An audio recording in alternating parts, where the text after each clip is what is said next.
If you're driving down a Texas highway and see a car with its trunk open on the side of the road, never stop. I've been living in Texas for over a decade, and during that time, I've come to think of it as home. But even in a place that feels familiar, there are moments that shake you to your core, moments that make you question everything. This story is one of them. It happened back in 2019. I was driving back from my cousin's ranch outside Amarillo. We'd spent the weekend celebrating his birthday with barbecue, beers, and some good old Texas country music. The drive home was supposed to be uneventful, but as I cruised down those long, empty roads, I found myself in a situation I'll never forget. I've been living in Texas for over a decade, and during that time, I've come to think of it as home. But even in a place that feels familiar, there are moments that shake you to your core, moments that make you question everything. This story is one of them. It happened back in 2019. I was driving back from my cousin's ranch outside Amarillo. We'd spent the weekend celebrating his birthday with barbecue, beers, and some good old Texas country music. The drive home was supposed to be uneventful, but as I cruised down those long, empty roads, I found myself in a situation I'll never forget. I just passed a small, unlit rest area when I noticed a car pulled over to the side of the road. The hood was up, and the driver's door was wide open. I thought maybe someone's car had broken down and they needed help. It's not unusual to see that sort of thing out here, and I've always believed in lending a hand when I can. So I pulled over a few feet ahead of the car, leaving my truck running, and stepped out. The night air was heavy and still. The only sounds were the faint hum of my truck's engine and the chirping of crickets. I walked back toward the sedan, my boots crunching on the gravel shoulder. "Hello?" I called out, but there was no response. I felt a knot forming in my stomach. I peered into the car. The interior was a mess. Fast food wrappers, empty soda cans, and a jacket thrown across the back seat. But what caught my attention was the glove box. It was open, and papers were scattered across the passenger seat, as if someone had been searching for something in a hurry. I didn't touch anything, but I couldn't shake the feeling that I was being watched. That's when I heard it. A faint rustling coming from the tall grass just beyond the shoulder of the road. I froze, my heart pounding. It could have been anything. A raccoon, a coyote, but the sound was too deliberate, too human. I turned my flashlight on and swept the beam across the grass. "Is someone there?" I called out, trying to keep my voice steady. For a few seconds, there was nothing but silence. Then, out of nowhere, a figure emerged from the darkness. The man didn't respond. He just kept staring. The silence stretched on, and the unease in my chest grew heavier. His hands were shoved into his pockets, and I couldn't tell if he was just cold or hiding something. I glanced at the car behind me, then back at him. "Is this your car? Do you need help?" Finally, he moved. Slowly, deliberately, he took a step closer. My grip tightened on the flashlight, though I wasn't sure what I'd do with it if things went south. "Don't come any closer," I warned, trying to sound more confident than I felt. The man stopped. He tilted his head slightly, as if studying me, then spoke in a low, gravelly voice. "You shouldn't have stopped." The words hit me like a punch to the gut. My instincts screamed at me to get back in the truck and leave, but my legs felt like they were stuck in quicksand. "What do you mean?" I asked, my voice barely above a whisper. Instead of answering, he reached into his pocket. I didn't wait to see what he was pulling out. Adrenaline took over, and I turned on my heel, sprinting back toward my truck. I could hear him yelling behind me, but I didn't stop to look. My boots hit the gravel with frantic urgency, and the truck felt like a million miles away. I reached the driver's side door and flung it open, jumping inside and slamming it shut. My hands were shaking as I fumbled with the keys, trying to start the engine. Just as the truck roared to life, I saw him in the rearview mirror, running toward me. He was holding something in his hand, though I couldn't make out what it was. I didn't wait to find out. Slamming the truck into drive, I hit the gas, gravel spraying behind me as I sped away. My heart was pounding so hard I could feel it in my ears. I kept glancing in the mirror, half expecting him to appear again, but the road behind me was empty. For a moment I thought it was over, but then I saw headlights in the distance. They were coming fast, too fast for comfort. My stomach dropped as I realized it was the same car I'd stopped for. The old sedan's engine roared as it closed the gap between us. My knuckles turned white as I gripped the wheel, pushing my truck to go faster. The sedan was relentless, its headlights glaring in my mirrors as it gained on me. I kept my foot pressed hard on the gas, but my truck wasn't built for speed, and the road ahead stretched endlessly into the dark. My mind raced with 1,000 thoughts. Should I try to outrun him, pull off the road, or call for help? Every option felt impossible. The car got closer, the sound of its engine growing louder. It was so close now that I could see the silhouette of the driver, his hands gripping the wheel tightly. Then, without warning, he swerved toward me, bumping the back of my truck. The impact jolted me forward, my chest slamming into the steering wheel. I fought to keep control, the tires skidding for a moment before catching the road again. "What the hell do you want?" I shouted into the void, knowing he couldn't hear me. I fumbled for my phone, my hands shaking so badly it almost slipped from my grasp. Keeping one eye on the road and another on the mirror, I managed to dial 911. The operator's calm voice was a stark contrast to the chaos around me. "911, what's your emergency?" "Someone's chasing me," I blurted, my words tumbling out in a frantic rush. "He's trying to run me off the road. I'm on..." I quickly glanced at the mile marker as I sped past. Highway 287, heading south toward Wichita Falls. "Stay on the line," the operator instructed. "We're dispatching officers to your location. Can you describe the vehicle?" "It's an old sedan," I said, my voice shaking. "Gray or silver, I think. I didn't get the plates. He's right behind me." The operator kept talking, asking me questions to keep me focused, but my attention was divided. The sedan swerved again, this time pulling up beside me. I glanced over and saw the man's face clearly for the first time. He wasn't wearing the cap anymore, and his expression was wild, his eyes wide, his teeth clenched. In his hand, he held something metal, a crowbar maybe, or a tire iron. He raised it, slamming it against his window as if to intimidate me. Then, in one swift motion, he swerved toward my truck again, this time clipping the side. My truck shuddered, and I had to fight to keep it from veering off the road. "Where are the cops?" I shouted into the phone, my voice breaking. "They're on their way," the operator reassured me. "Just keep driving and stay on the line." But the sedan wasn't giving up.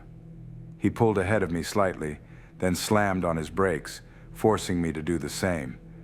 My tires screeched as I narrowly avoided rear-ending him. I knew I couldn't keep this up much longer. And then, out of nowhere, I saw them, red and blue lights flashing in the distance. Relief flooded through me, but it was short-lived. The man must have seen them too, because he veered sharply off the road, cutting across a dirt path and disappearing into the fields. The patrol car sped past me, its siren blaring, and I pulled over to the side of the road, my hands still trembling on the wheel. A second officer arrived moments later, parking behind me. I rolled down my window as he approached, my words tumbling out in a flood of panic and relief. The officer listened carefully as I explained what had happened, his flashlight cutting through the darkness as he inspected the damage to my truck. My words were rushed, my breath uneven, but I managed to give him a clear description of the car and the man who had been chasing me. "Did you get a look at the plates?" he asked. I shook my head, frustrated with myself. No, it all happened so fast. But he was driving an old sedan, gray or silver, and he had, I think it was a crowbar. The officer nodded and radioed the details to his colleagues. "We've got other units combing the area. With the description, we should be able to track him down." He paused, giving me a once-over. "You okay? Do you need medical attention?" I shook my head again. "I'm fine. Just shaken up."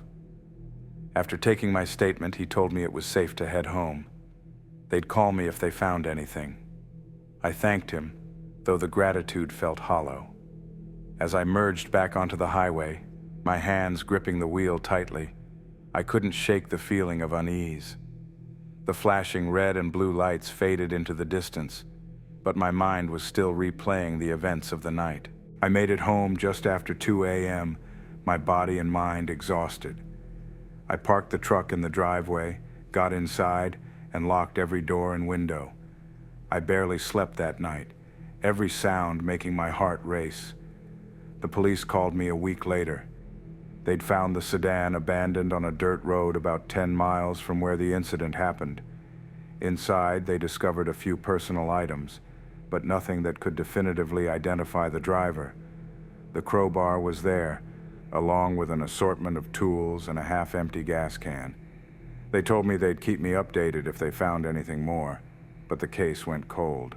I made it home just after 2 a.m., my body and mind exhausted. I parked the truck in the driveway, got inside, and locked every door and window. I barely slept that night, every sound making my heart race. The police called me a week later. They'd found the sedan abandoned on a dirt road about 10 miles from where the incident happened. Inside, they discovered a few personal items, but nothing that could definitively identify the driver. The crowbar was there, along with an assortment of tools and a half-empty gas can. They told me they'd keep me updated if they found anything more, but the case went cold. And every so often, when I'm out there on those long, dark stretches of road, I catch myself glancing in the rearview mirror, half expecting to see those headlights coming up behind me again. I moved to Texas to be closer to my brother, but I regretted that decision. It's been a few years since I packed up my life and moved to Texas.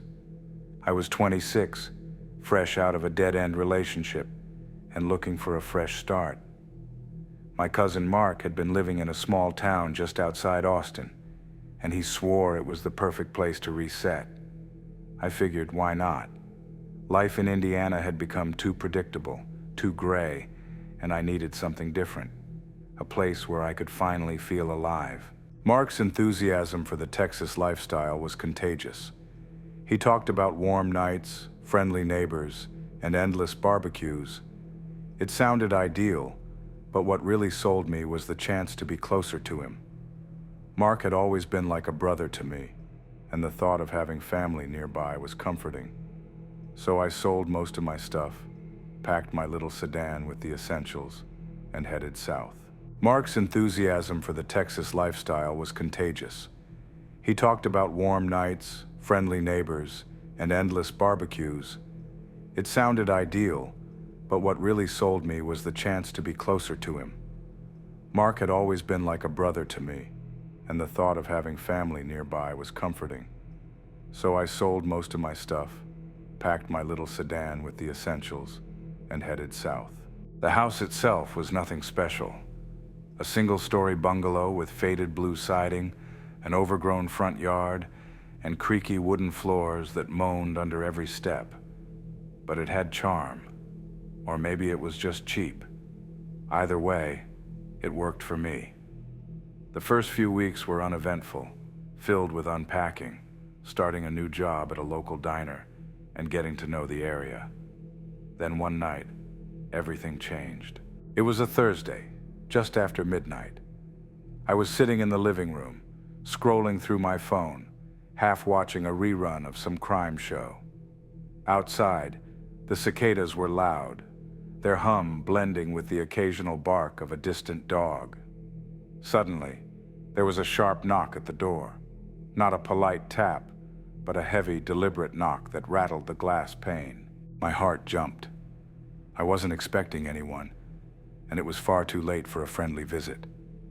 For a moment, I just sat there, staring at the door, hoping whoever it was would go away.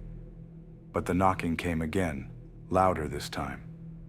I got up, my pulse quickening, and peeked through the peephole. No one was there. I stood frozen, my breath caught in my throat. Maybe it was a prank, kids messing around. It wouldn't be the first time. Still, something about it didn't feel right.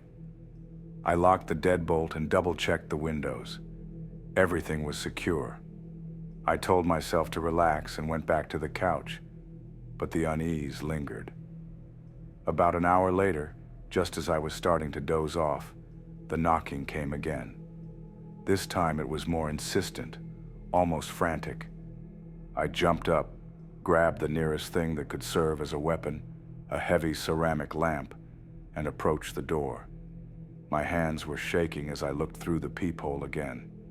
Still, no one was there. "Hello?" I called out, my voice cracking. Silence. I debated calling Mark, but didn't want to seem paranoid. Instead, I sat back down, my eyes darting to every shadow, every corner of the room. Sleep was out of the question, so I sat there until the first rays of sunlight crept through the blinds. The knocking didn't come again that night, but the feeling of being watched never left me. Over the next few days, strange things started happening. I'd come home to find the back door unlocked, even though I was certain I'd locked it.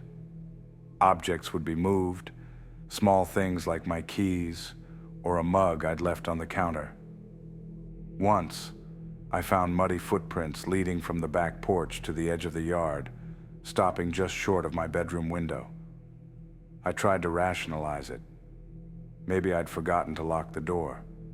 Maybe I'd moved the keys myself and just didn't remember. But the footprints? That was harder to explain. One night, about a week after the knocking started, I woke up to the sound of shattering glass. My bedroom window had been broken. I grabbed my phone, heart pounding, and called 911. The dispatcher's calm voice did little to ease my panic as I explained what had happened. "Stay inside," she told me. "Officers are on their way." I stayed put, clutching a baseball bat I'd kept from high school. Minutes felt like hours. When the police arrived, they found no one. The backyard was empty, save for a single rock lying among the shattered glass. The officers took a report and promised to patrol the area, but their reassurances felt hollow. Whoever had been outside was gone, and I was left with nothing but questions and a growing sense of dread. That night, I didn't sleep. I sat in the living room with all the lights on, the bat resting across my lap. Around 3 a.m., my phone buzzed with a text from an unknown number. "Why don't you come outside?" I stared at the screen, my blood running cold. My fingers fumbled as I dialed Mark's number. He picked up on the second ring, groggy but concerned. "What's wrong?" he asked. I told him everything, the knocking, the footprints, the broken window, the text. He didn't hesitate. "I'm coming over. Stay inside. Don't open the door for anyone." Mark arrived 20 minutes later, armed with a flashlight and a tire iron. Together, we searched the property, but there was no sign of anyone.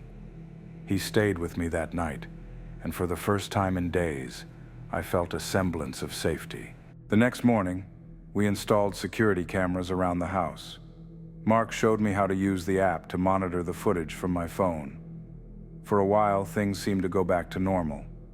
But about a month later, as I was reviewing the camera footage out of habit, I saw something that made my stomach drop. At 2:17 a.m., a man appeared on the screen. He was standing in my backyard, staring directly at the camera. He wore a hood, his face obscured by shadows. He didn't move, didn't try to break in. He just stood there for what felt like an eternity before turning and walking away. I called the police again, but they found no trace of him. No footprints, no signs of forced entry. Nothing. It was as if he'd vanished into thin air. I moved out a week later, packed up everything I owned and left Texas without looking back. To this day, I don't know who he was or what he wanted. All I know is that I'll never feel safe living alone again. If you're ever in Texas, don't ever go to this town. I don't usually do this, posting personal stories online for strangers to dissect. But after what happened in Texas, I can't seem to shake the unease. Maybe sharing will help. Maybe someone else has been through something similar. Anyway, here goes. A bit about me. I'm Alex, your average late-20s city dweller. I work in marketing, live alone in a tiny apartment, and enjoy taking solo road trips to clear my head. Texas wasn't originally on my list. Too hot, too vast, too Texas. But a work conference landed me in Austin, so I figured I'd stay an extra week, rent a car, and see what the state had to offer. The trip started fine. Austin's live music scene lived up to the hype, the barbecue was otherworldly, and I even made a couple of friends at a brewery who gave me tips on must-see spots. By the third day, I was feeling adventurous and decided to explore some of the less touristy areas. I'd heard about this tiny, off-the-map town called Lomeda, about 2 hours northwest of Austin. Supposedly, it had beautiful wildflower fields and an old-fashioned charm. Sounded perfect. The drive out there was picturesque at first. Rolling hills, stretches of bluebonnets, and hardly another car in sight. But as I got closer to Lomeda, the scenery changed. The fields grew wilder, the road narrower, and the houses fewer and farther between. My GPS started acting up, so I relied on a paper map I'd picked up at a gas station. It felt old school and kind of fun at first, like a throwback adventure. That feeling didn't last long. I first noticed something was off when I passed a house with a yard full of junk, I guess you'd call it. Old appliances, rusted-out cars, random piles of scrap metal. But it wasn't the mess that unnerved me. It was the mannequins. Dozens of them, scattered among the debris, posed like they were frozen mid-conversation. Some were missing arms or heads, others were dressed in tattered clothes, and a few had been painted with eerie, childlike faces. I slowed down to get a better look, and as I did, one of the mannequins moved. Or at least, I thought it did. Just a small tilt of the head, enough to make my stomach flip. I told myself it was a trick of the light, my imagination playing tricks on me, and drove on. But the weirdness didn't stop there.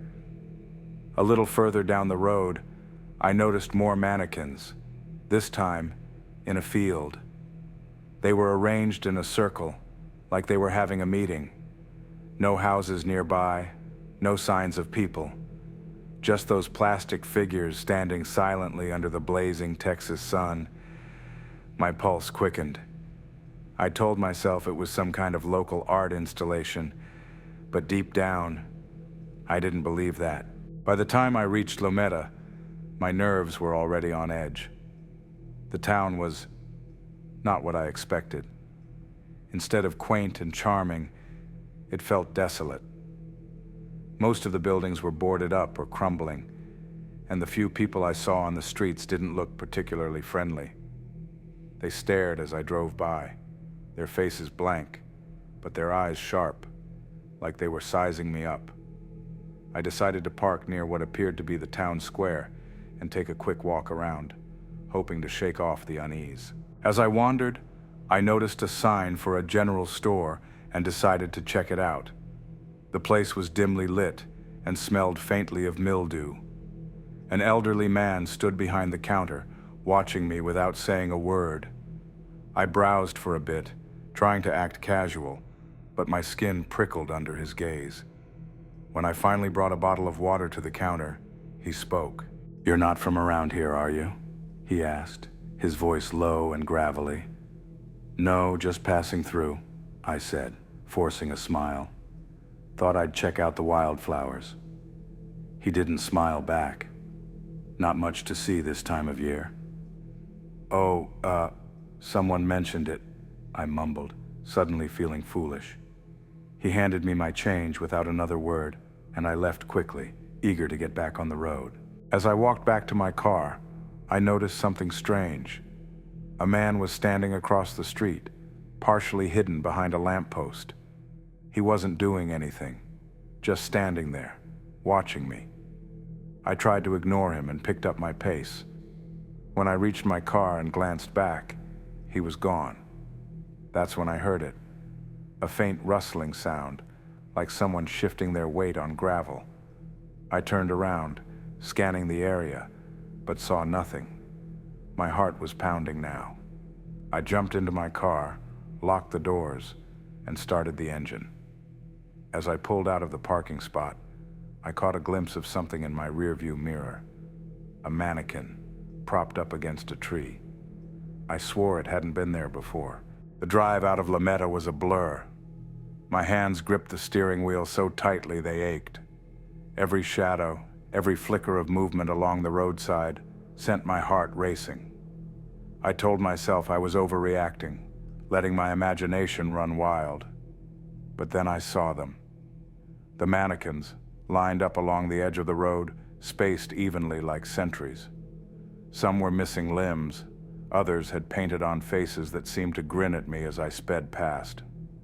I didn't stop, didn't slow down, didn't even blink. When I finally reached a main highway, the sun was setting, casting long shadows across the landscape. I didn't stop driving until I reached Austin, and even then, I didn't feel safe. I spent the night in my hotel room with the curtains drawn, replaying the day's events in my mind. I couldn't shake the feeling that I'd been watched, followed, maybe even hunted. It's been weeks now, and I still don't have an explanation. I've tried looking up information about La Meta, but there's hardly anything online. No mention of the mannequins, no stories about strange happenings.